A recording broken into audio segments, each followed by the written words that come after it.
do you respond to a pro-choice person who believes that sentience is what gives human beings value, and therefore abortion should be justified on those grounds? This is the question I got recently, and it's a common question that is asked in various ways, but here is my general answer.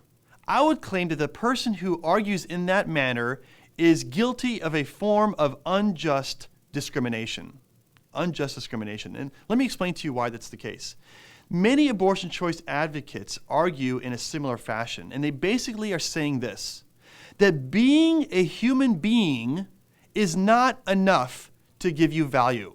Yeah, you got to be a human being, but additional requirements are necessary. Okay? There's additional factors and qualities that need to be added to you as a human being in order to justify you to be a valuable human being, to be a person like you and me. And so they might say, you got to be able to be aware of your own existence over time. So you got to be human, plus be aware of your own existence over time. Or you got to be a human being, plus you got to be able to be aware of moral categories.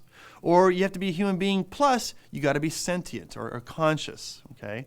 Or you got to be a human being, plus you got to be able to have hopes and dreams.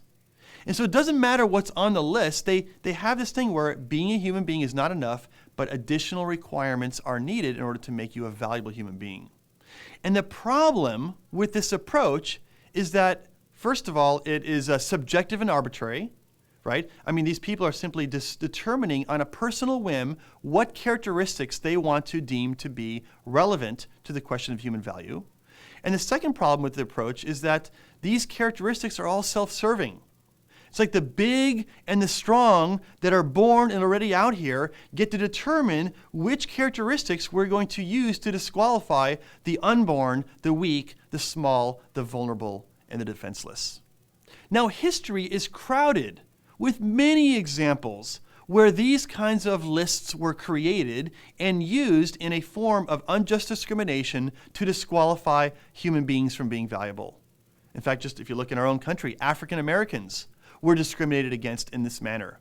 Notice that they were a class of human beings that was disqualified from being valuable based on an arbitrary characteristic. What characteristic? Their skin color. Why? Well, so they can be abducted and enslaved and used as forced labor. Jews in World War II were also discriminated against.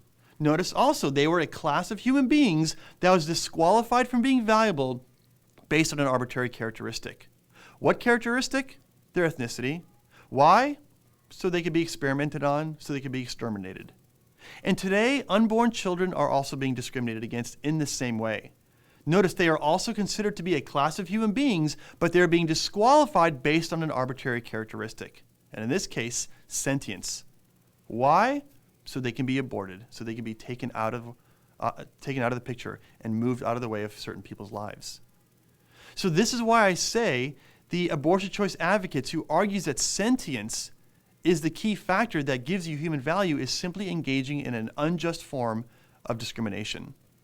And so the abortion choice view, ironically, is the exclusive view. It's the view that disqualifies other people, that discriminates against some human beings. Whereas the pro-life view is inclusive. We don't discriminate. We think all human beings are valuable and therefore deserving of protection.